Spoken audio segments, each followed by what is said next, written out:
Hello and welcome to the Graeae and Disability Arts online podcast, Disability and, bringing together thoughtful discussion and debate. In this month's podcast, John Kelly chats with Stephen Lloyd and Jude Mahon about the stage show Reasons To Be Cheerful, which has been released on YouTube until August the 3rd. An audio-described version of the show is available through Graeae's website. This podcast was recorded using Zoom.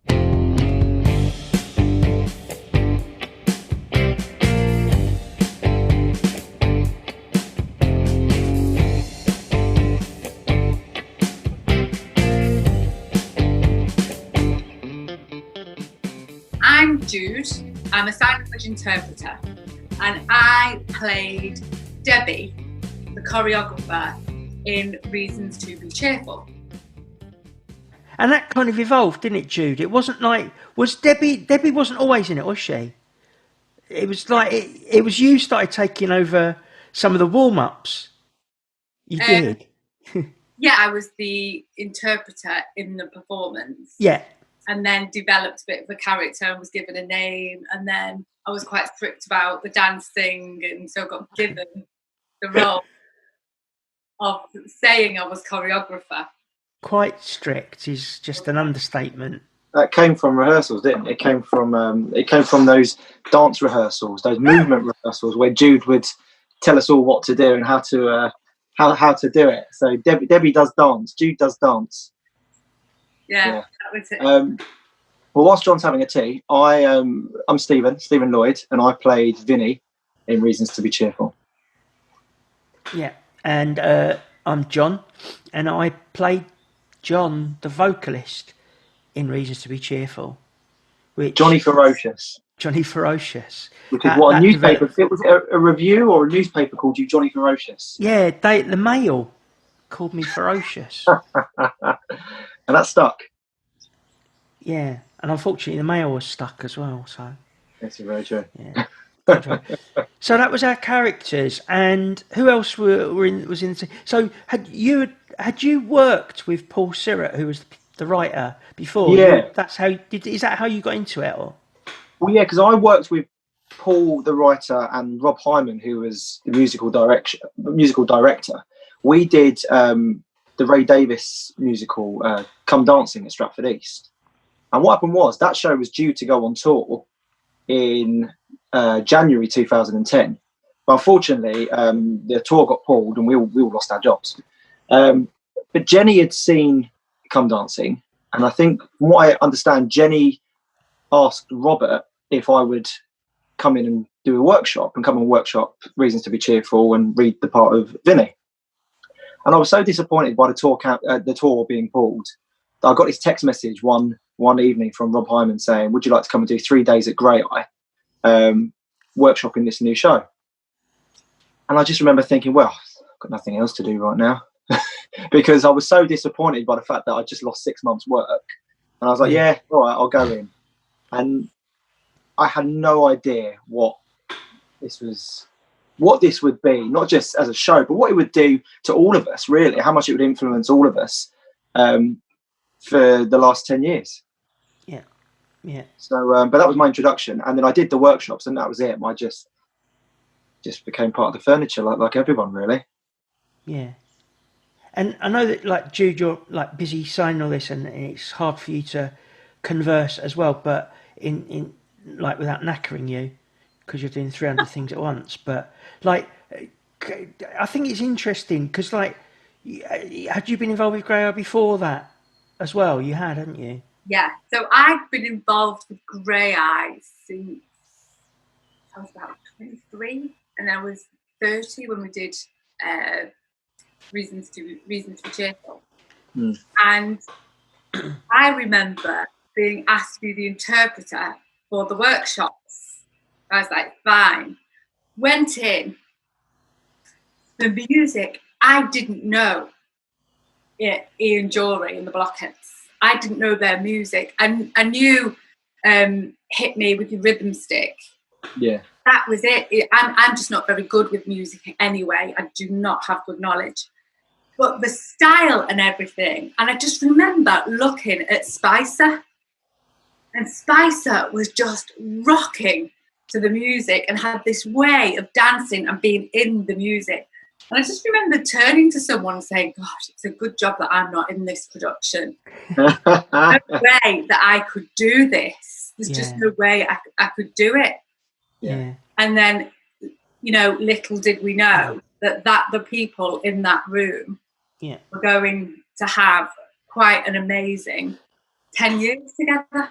Yeah, I think there's a really interesting thing about how Graeae works, or one of the things I learned. I mean, I didn't know this beforehand, but the way in which they bring people together for a production, they can do auditions and they can do but they don't always do the traditional kind of, I guess, how you might be used to getting into shows, Steve. Because I mean, I wouldn't have gone for an audition because I'm not, you know, so that would have ruled me out of going for it. And Graeae have got this great way of kind of coaxing you in and seeing a little bit of potential in you, and sort of saying, well, have a play with us here and have a little workshop. And I remember going in and seeing all you lot as professional actors, and me just being a bit of a rocker, and going, so Gary was there. So Gary will be doing the vocals because he's got a brilliant voice. He's great. And I remember the first night at New Wolsey thinking, someone's going to stop in a minute and say, right, John, you don't have to do any more. Gary, Gary. Yeah. And then suddenly I was like, Roshni said, you're on stage, go. And I thought, bloody hell, I'm actually in this.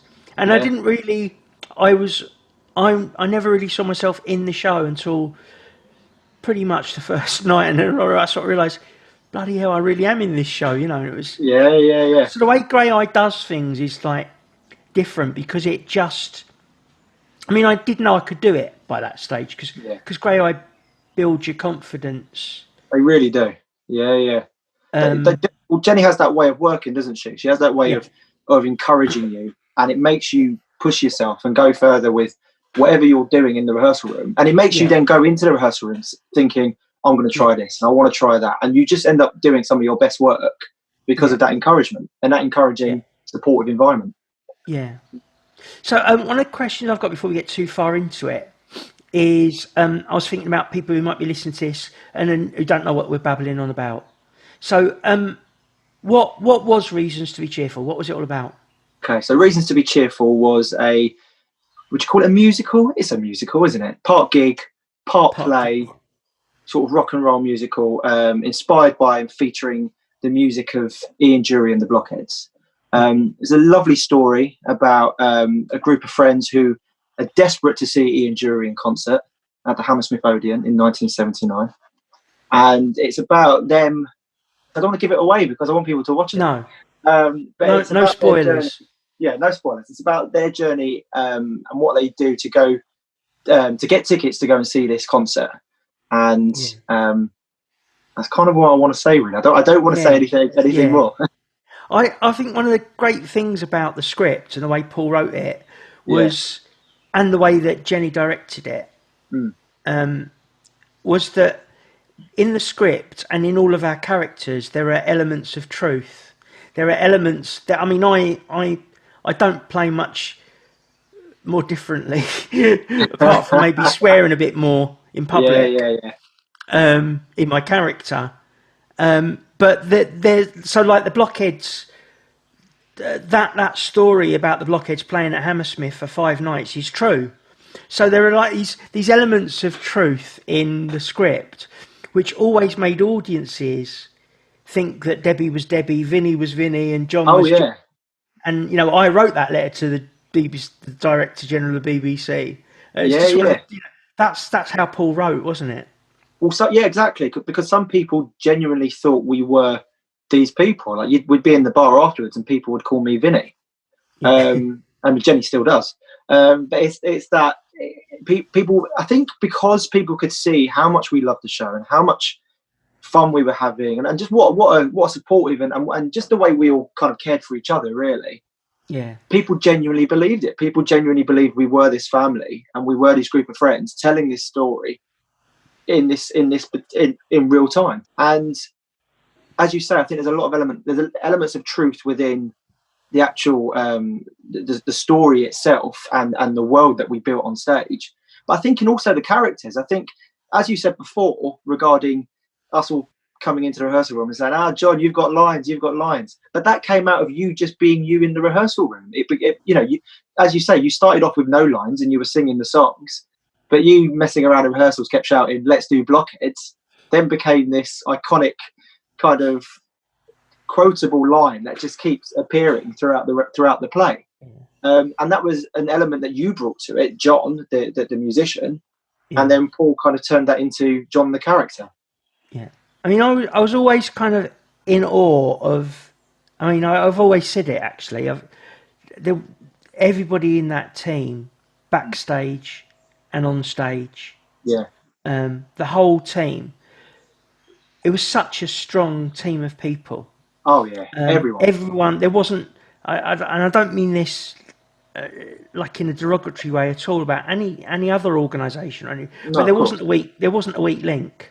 No, not at all. And it was like, so I was always in awe of the acting, and I remember I'd sort of sit back, and the only way I could snap myself out of it was go, actually, the thing that will get me buzzing again is the music. I need a song. Come on, let's do blockheads. Come on. And that's because as an artist and a musician, for me it was the music that gave me that energy to sort of deal with some of the emotional stuff that was in the show. Yeah. And the music and the acting kind of there was, of course, there was plenty of cheese in it. There was plenty of jokes and there was plenty of cheesiness in it. But actually, they sort of really did mesh well, and they drove each other. Because like after, when we'd all do spasticas or whatever, we were all knackered after it, and you needed to come down a bit to get your breath back. That wasn't a joke. We would all come, off the mic saying like this, and the script sort of slowed it down, and then you could have these beautiful moments. And what Jenny was always amazing with, and one of the things I'll always remember, it is about learning to find the moments. The moments when, say, a line, find the space to leave the space, if that makes sense. Yeah, of course, definitely. She was amazing at all that kind of stuff that I'd never really learnt about before being involved with this. Yeah. Well, I think that's the genius of Jenny and Paul, and the genius of V and Jury. And that is 1 minute you're laughing, the next minute you're crying. And that is literally what this show is. 1 minute you're laughing at something, and within 2 seconds you don't see it coming. You're crying about whether it's a happy cry or a sad cry. You're just going through a wave of emotions. And we, cheesy as it sounds, we did on stage every single night. We came off stage with had this complete cathartic experience, because we didn't leave the stage for 2.5 hours, and it was just from the moment it started, that was it. It didn't stop, and the audience could see that. And then, like you say, on those moments where after Spasticus we were all absolutely exhausted, and then the next line is, meanwhile, back on the beach, the audience loved it, because they knew that we, the actors, were absolutely exhausted, and we'd just given it everything, and now we're just going to bring it down a bit, and then we're going to ramp it back up again. And that's what we did right up until, because we end up doing the 3 encores most nights on stage, right until the second we left the stage. That was it. It was just 100 miles an hour. There's things are going on in my head here. One is about kind of what you reckon. Well, there's 2 bits. What you reckon the audiences got from it, but what do you reckon we got from it? In the back of my mind is always like, how could we have improved it? What could we have done differently? And when I honestly sit back, there isn't, apart from getting a new vocalist, there isn't much that we could have done to improve it. Oh, shush. But the other thing I was thinking about was like, what's the relevance of the show? So it was loosely, Bobby was political, wasn't he? He was a union man. And a lot of Ian Jury's songs were political. With a small p, So there's loads of questions going on in my mind. One is about what we could have done better, or what you think would have improved the show. And I don't, from my point of view, I there's something about how we always make things better, isn't there? Yeah. And I think as the years moved on, did the show get better? Did things changed, didn't they? Well, I think things do change. What I noticed on a personal level is, I played Vinny 3 times on 3 different tours, and every time I played Vinny, I found a different Vinny. The first time I was 23, I was very young and green and naive, and hadn't experienced huge things in my life yet, and so Vinny was very innocent and very naive. And then the next time, I was now paying rent and paying council tax and experiencing some of the other things in life, and Vinny was a bit more angry. Yeah. Do you know what? Sorry, this is really freaky, but I don't know if you saw that, but on my screen there was a little pop-up from it's like a collective of both freelance disabled artists and organisations in the disability arts movement, and we've out of this whole lockdown thing, we've said, what's our response? How are we going to get out of this? And there's a lot of politics around disability at the moment about how disabled people have been isolated and kind of experience that in everyday life, but also kind of how terribly disabled people have been supported through this process, like maybe a lot of other people. And it's just really funny that we're talking about the politics of the show, and this political banner comes up on my thing about "We shall not be removed." They're listening. Sorry, but you were saying about that's all right, mate. 3 and then by the third time third time we did Reasons and I played Vinny, I was 31, playing a 16-year-old, and I could really feel it. I could really feel the life experience that I've had over the last, at the time it would have been 7 years, and I think that for me that just completely highlights how the show changed every time we did it again, because I think we brought something to the show. We brought something to the characters, to the world that we were experiencing outside of the show, and I think that's what kind of changed things and changed the show itself. But if you're actually looking at the show only, the actual performances and the story, I don't think personally we could have made it better. I think for me, Reasons is what it is. It's rough and it's messy and it's full of heart and full of storytelling and beautiful characters and punk rock songs. It is what it is, and I don't think you want to mess with that too much. I think when we first started the very first rehearsals, we were trying to choreograph all these routines, and it became very apparent that this isn't a show to be choreographed and to be polished. It needs to be rough and ready. And as soon as we embraced that, that's when the show became what it is. This rough and ready, a stage full of genuine misfits, as Paul always says, just coming together to tell this story. And then, every night we went on stage, things were slightly different, and we completely embraced that. We completely embraced that. I mean, simply down to the loo rolls. Where were the loo rolls going to go? Sometimes the loo rolls were where they were meant to be, centre stage, and other nights they were actually in the audience. And sometimes people heckled. And personally, I loved all of that stuff. I was like, bring on all of that anarchy. But I think as a foundation, I think it's great as it is. And I think if anyone was going to do it again, leave it as it is. I mean, I kind of I knew from a vocal point of view that the worst thing that could have happened to Reasons to Be Cheerful was that we rounded up the notes and we made it all jazz hands. That would have been just appalling. It would have. It had to be a live band on the stage like Paul does. I was never going to be doing Michael Crawford or Jobby Ball, what's his name?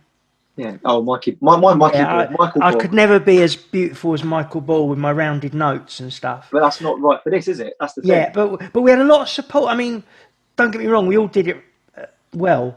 We did it our best, and I remember I did a lot of work with Chris Holt around my vocal, just to.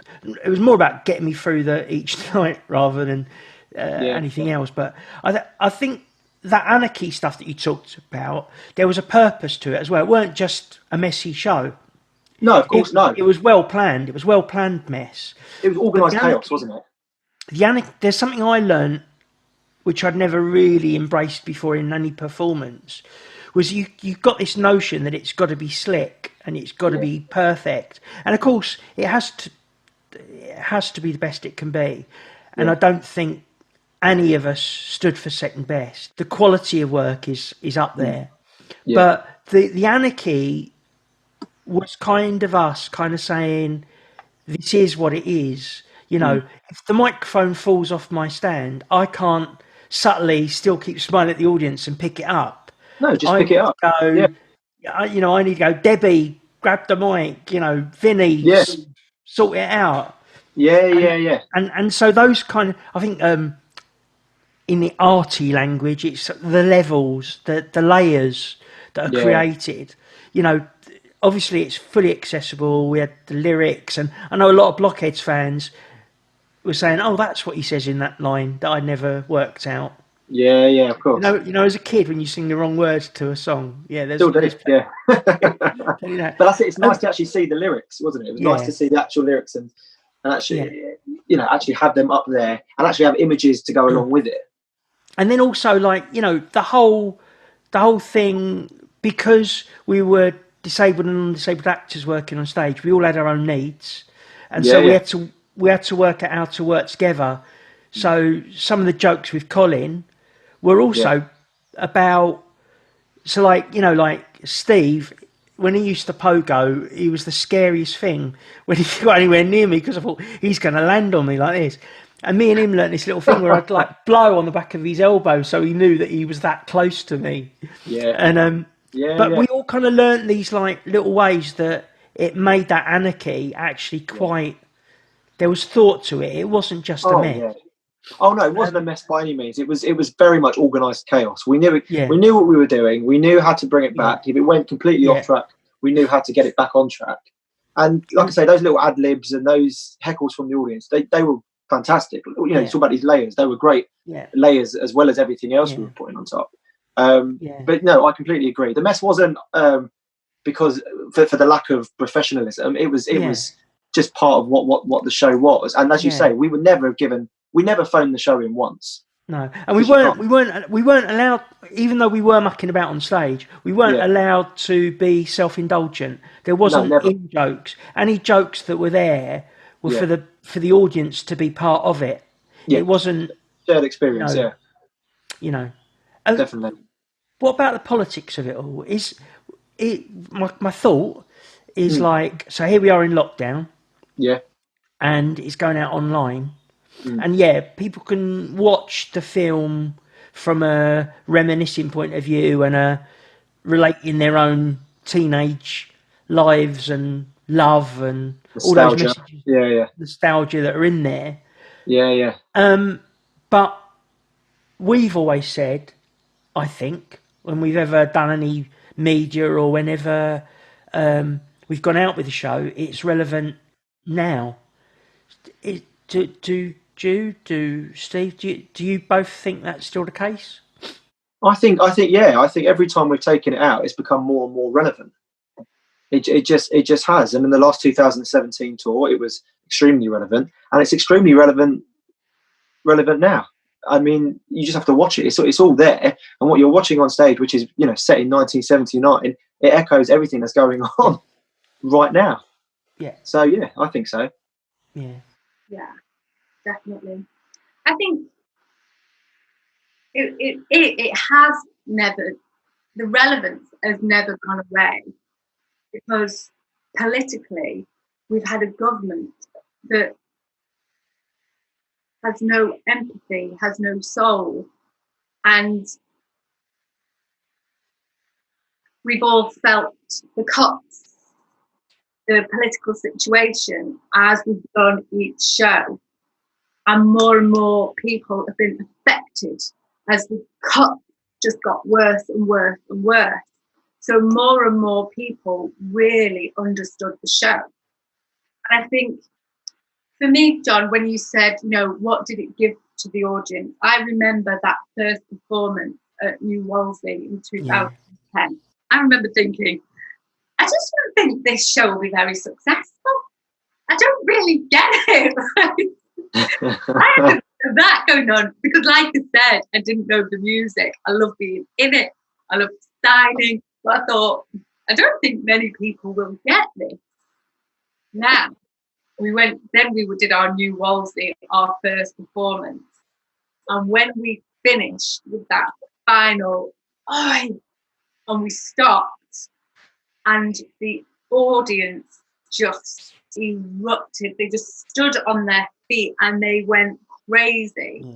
And it was all of us, our faces were just,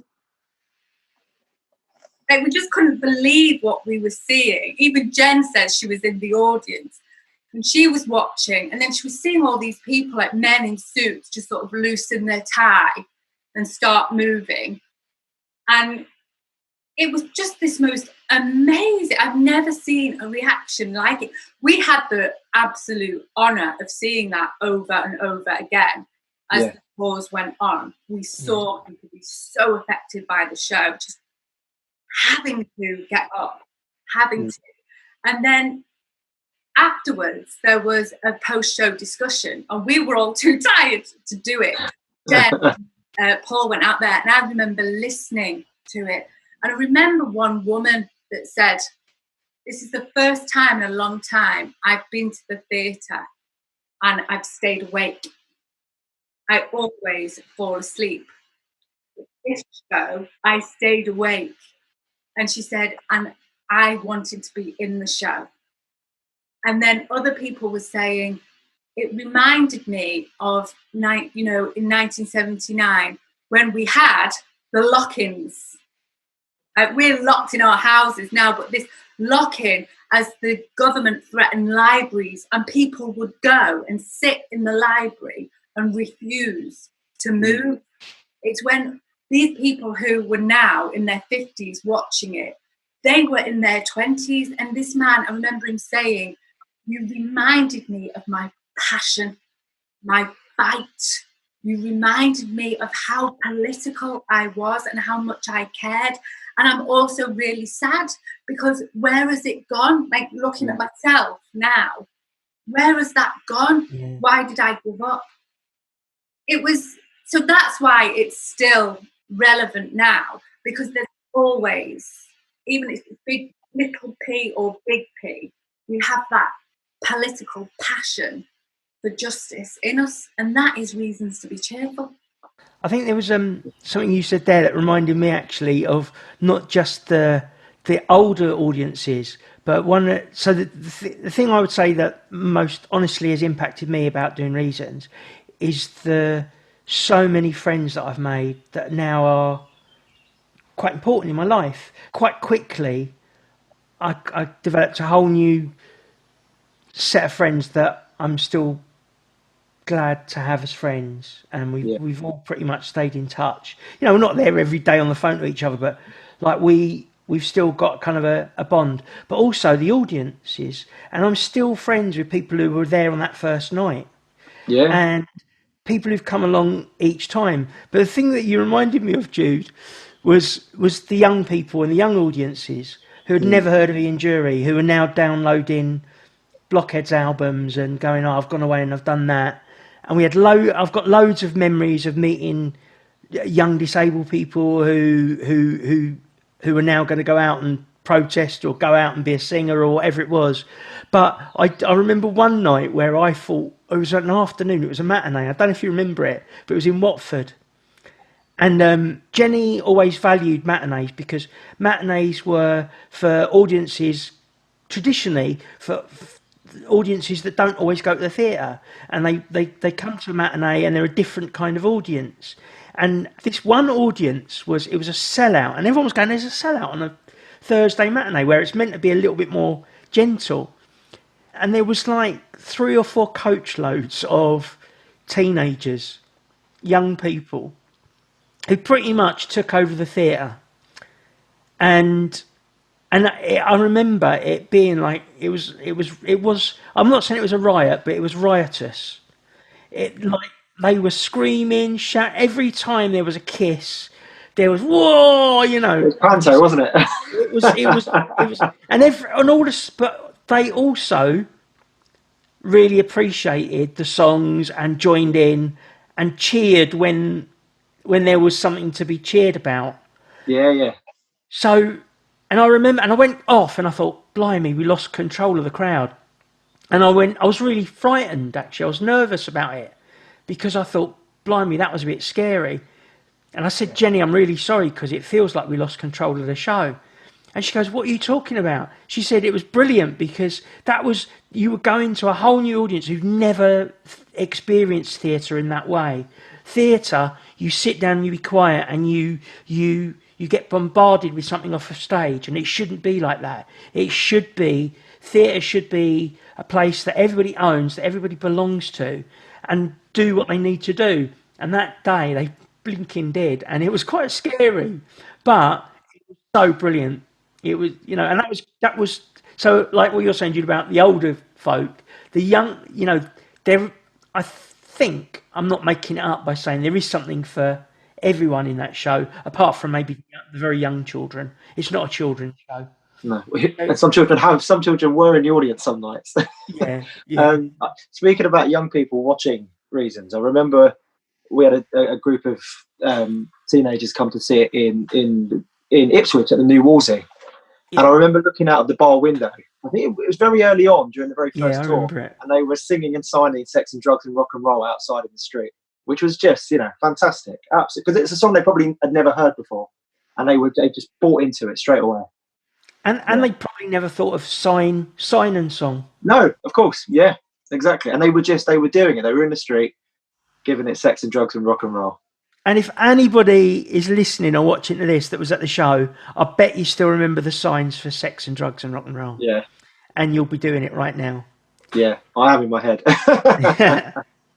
I'll do it in my head as well. Yeah.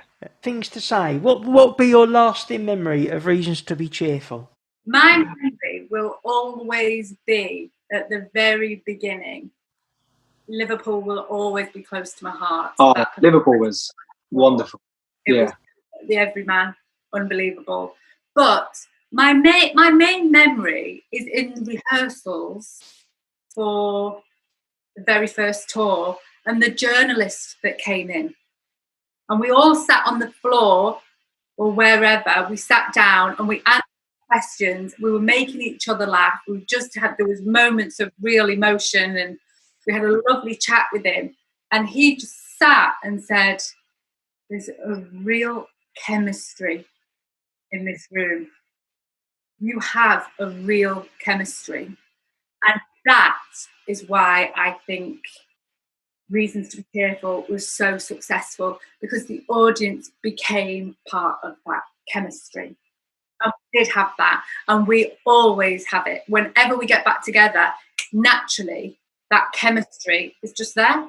And I think it will be forever. Yeah, I agree. I think that first rehearsal will always stand out, because we were making something from nothing, really. I mean, we had Paul's script, which was fantastic. And that was nothing. And that was nothing. No, but it was all of these layers, because originally it wasn't set in a pub. It was just the story. The story started with Vinny walking in, playing Reasons to Be Cheerful on the record player. And then all these layers. And it was 4 weeks of getting to know these people who, as Jude said, we had such chemistry. It was the most organic process I've ever been involved in every kind of way. And when I think of Reasons, that is where my heart goes to. It goes to those early days when we were making this thing, and we had no idea what it would become. And I think that is where the heart of the piece lies, or the heart of not just the piece, but just what the company it lies in those early days. I don't want to get too cliched about it, but I think I am going to get a bit cliched because it's true. Go on. But it's for me, my lasting memory of Reasons is about the journey that we've all been on. Yeah. From being not sure if it's going to work. Yeah. The journey that we've been on, like I really loved going to every town we've been to, and learning a little bit about that place, learning about the theatre that we've been in, learning about some of the local people that come every night, and we made friends with them, and I'm still friends with them now. That sort of journey, the journey of the show, how it's changed over the years. We've had characters. Most of us have stayed, but some of us, because we're, there's a lot of talent there. So people have worked on other shows, so we've had to have other people in, and how that's evolved with the show. That sort of journey. But like for me, my own personal journey's just been like massive. I've always loved music. I've lived for music all my life, and it's only the last sort of 10 years that I've been able to say that I'm a professional musician. I earn my living out of it now. So I've had a massive journey, and part of that journey, we've done a lot of miles in the real sense. We've been to Brazil and we've been to Mexico, and all those kinds of bits to the journey. So I think that whole, I know it's a bit cliche, but no, you're right. The idea of journey, and that actually it's not over. I know that Graeae always keep going, this is the last time we're going to do it, and it probably is. It is the last time, but somewhere it will come up again. And for me, the massive sign for me in the journey was when I got to write "If You Can't Be Right, It Must Be Wrong" with Chaz and Del. Or I worked with Del pretty much on the lyrics, and we went in the studio and recorded it. And that for me was like a more than a back hair on the back of the neck moment. It was, so for me on a personal level, that journey, and it's only because of all of you and Graeae and all the audiences who every night just have made it just this mad show that I love. That I'm not. It isn't jazz hands. It is just totally down to earth. What you see is what you get. The story is lovely. It's got so many brilliant, funny bits in it. Everybody in it, just I think every minute there's something in it that will be a joke or will be spark off a memory. Spicer with her, and how we, there were many a night that we were crying behind Spicer when she was doing her dialogue. And then there were the joke times. I'd cry behind your back when we would be doing Sweet Gene Vincent, and you'd be getting laugh to the audience, and I'd be behind. I know. But this is it. You're right. You're completely right about that journey, and we've all not only experienced our own journeys, but we've all seen each other's as well, and we celebrate that. Yeah. And let's keep the journey going. Let's get down the Red Lion Wednesday. Yeah, let's do it. Let's all watch it. Let's keep it alive. Long live the enduring the Blockheads. Oh yes. And Graeae. And Graeae. And Jude. Hooray! Thank you for signing, Jude. Lots of love, everyone. Take care, sausages. Oi, oi.